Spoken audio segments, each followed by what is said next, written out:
সবাইকে। তো সবাই কেমন আছো? বৃহস্পতিবার সকাল 7টা বাজে, নতুন একটা ব্লগে নতুন একটা সকালে তোমাদের সবাইকে স্বাগত জানাই। তাহলে চলো বন্ধুরা, আরও একটা নতুন দিন তোমাদের সঙ্গে শুরু করা যাক। আর ওদিক থেকে দেখলে তো বন্ধুরা, সকাল 7টার সময় এত বিশাল রোদ উঠে গেছে, মানে কি বলবো। সকালবেলায় উঠে মানে আগে ড্রেস চেঞ্জ করে আর ওদিকের ব্রাশ ট্রাশ সমস্ত কিছু হয়ে গেছে। আর কি বলবো তোমাদেরকে, এত রোদ, ঘাম দিচ্ছে, মানে এত গরম হচ্ছে সকাল 7টার সময়। তাহলে সারাদিন কি করেই বা কাটাবো। তারপরে ওইদিকে ওই যে কিছু জামা কাপড় ছিল, ওই যে ঘরের সামনেটা বসেই মেখে দিলাম। কেন বলো তো, ওই যে কাকিমাদের পেছনে একটা বড় পাখা চলছিল, তাই জন্য ওখান থেকে আর সরিনি, জানো তো। সমস্ত কাজবাজ ওদিকে করে ওই যে মেখে রেখে এলাম। মেখে রেখে একটু ভাবলাম যে একটু থাকলে ভালো ছেড়ে যাবে জামা কাপড়টা। আর তারপরে এসে আগে চা করে নিয়েছি। চা করে আগে চা খেয়ে নিচ্ছি। চাটা না খেলে না কোনো কাজে ঠিকঠাক করে মন বসাতে পারি না, জানো তো। ওদিকে তো চাটা খাওয়া কমপ্লিট হয়ে গেল, আর ছেলেদেরকেও খাইয়ে স্কুলে পাঠিয়ে দিয়েছি। আর এই দিক থেকে দেখো, আজকে একটু বোতলগুলো পরিষ্কার করব ভেবেছি। বোতলগুলো না একটু বেশি ময়লা টয়লা হয়ে গেছে, আর জল খেতে একদমই ইচ্ছা করছে না। আর এই যে দেখতে পাচ্ছ এই পাউডারটা আমাদের পাড়ায় একটা দাদা বিক্রি করতে আসে। আর এত ভালো বোতল পরিষ্কার হয়, শুধু বোতল না, শাঁখা টাঁখাও ভালো পরিষ্কার হয়, জানো তো।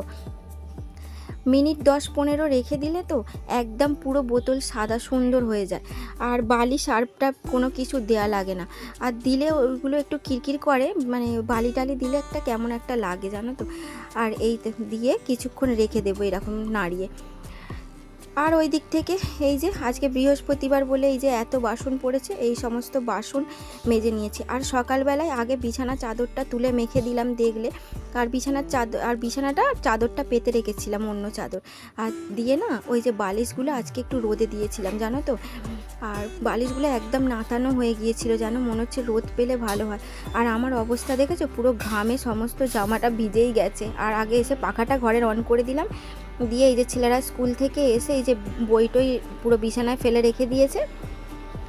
আর বালিশগুলো এখন এরকম করেই রেখে দেবো, পরে ঠিক করে রাখবো। এখন ওদিকে হচ্ছে রান্নাবান্নাও করছি কাজের ফাঁকে ফাঁকে।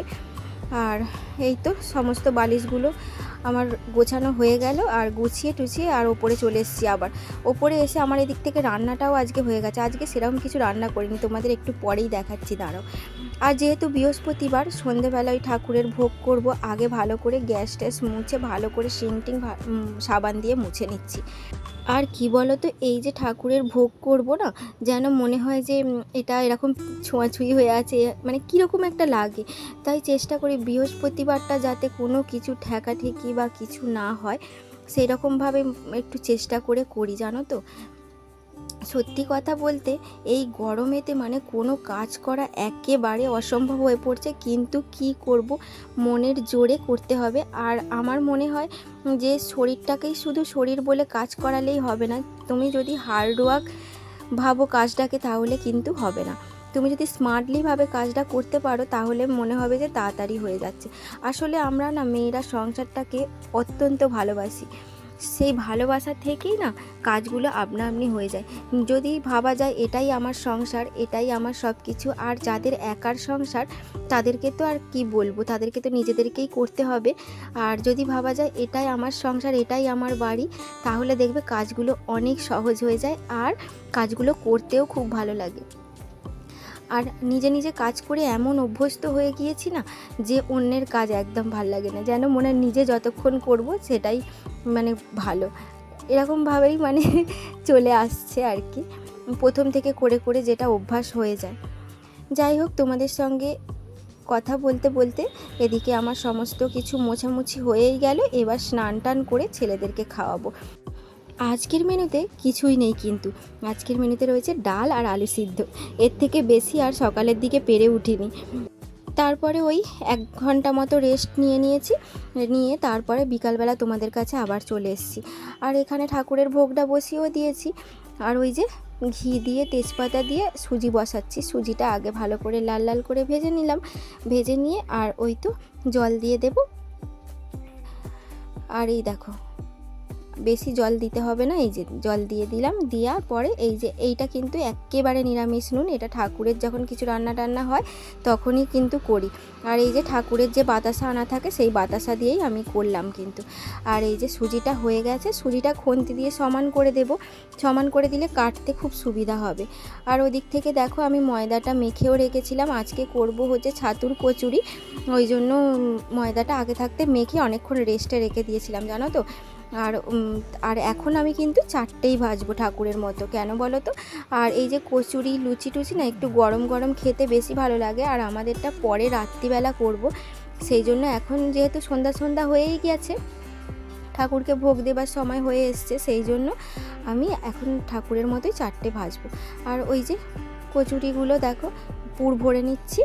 আর ওইটার মধ্যে না, ছাতুটার মধ্যে না বেশি কিছু নেই, শুধুমাত্র ভাজা মশলা দিয়েছিলাম, আর ওই যে নুন চিনি আর একটু সর্ষের তেল দিয়ে অল্প অল্প জল দিয়ে ওই শুকনো করে মেখে নিয়েছি।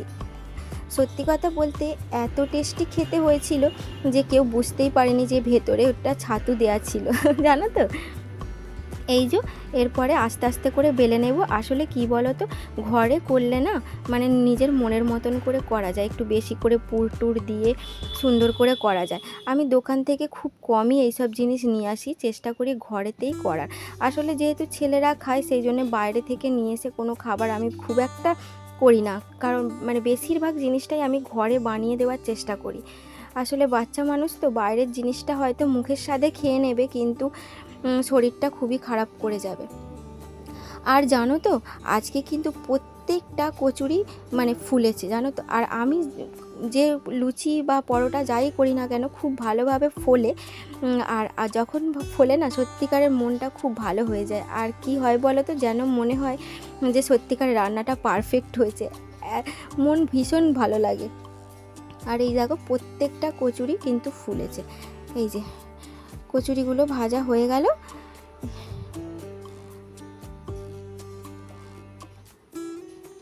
আর এদিক থেকে আমাদের ঘুগনি করব, এটা কিন্তু ঠাকুরকে দেব না। আর যেহেতু হাতে সময় ছিল সেই জন্য ভাবলাম যে ঘুগনিটা একেবারে বসিয়ে দিই, আসলে প্রেসারে সিটি মেরে নিয়েছিলাম ঘুগনিটা। আর ওদিক থেকে কিন্তু আমার ঘুগনিটাও হয়ে গেছে, ওদিকে গ্যাসটা সমস্ত কিছু পরিষ্কার করে নিয়েছি। আর এদিকে সন্ধে দেখাবার জন্য এক শাড়িটাও পরে নিয়েছি। আর আগে আলতাটা পরে নিচ্ছি, বৃহস্পতিবারে আলতা মানে আমি পরি। আর ওই যে ওদিক থেকে হাত পা ধুয়ে চলে এসে ঠাকুরের ভোগটাও রেডি করে নিয়েছি, ঠাকুরকে দিয়ে দেব। আর এই তো দেখো এখানে গোপালকে আর আমার লোকনাথ বাবাকে দিয়ে দিচ্ছি। আমি কিন্তু বৃহস্পতিবারে বা একাদশীতে এইভাবেই পুজো দিই জানো তো। আর অন্য দিনেওকেও মানে দিই, কিন্তু ভোগটা দেওয়া হয় না, রোজের আসলে বাচ্চা নিয়ে সম্ভব হয় না। আর এরকম করেই কিন্তু বৃহস্পতিবার একাদশীটা মানে দিই। আমার ছেলেরাও কিন্তু পেছনে বসে হরিনাম করছিল, যেহেতু আমি একা ছিলাম তোমাদেরকে দেখাতে পারিনি। এই তো আমার সন্ধে দেখানো প্রায় শেষের পথে, এরপর ধুনো দিলেই আমার সন্ধে দেওয়া শেষ হয়ে যাবে। যাই হোক বন্ধুরা, ভিডিওটা এই পর্যন্তই রাখছি। তোমাদের যদি কিছু ভালো লেগে থাকে তোমরা প্লিজ লাইক করে দিও আর কমেন্ট করে জানাতে ভুলো না। আর দেখা হচ্ছে পরের ভিডিওতে, ততক্ষণের জন্য তোমরা সবাই সুস্থ থেকো, ভালো থেকো, সাবধানে থেকো বন্ধুরা। সবাইকে টাটা।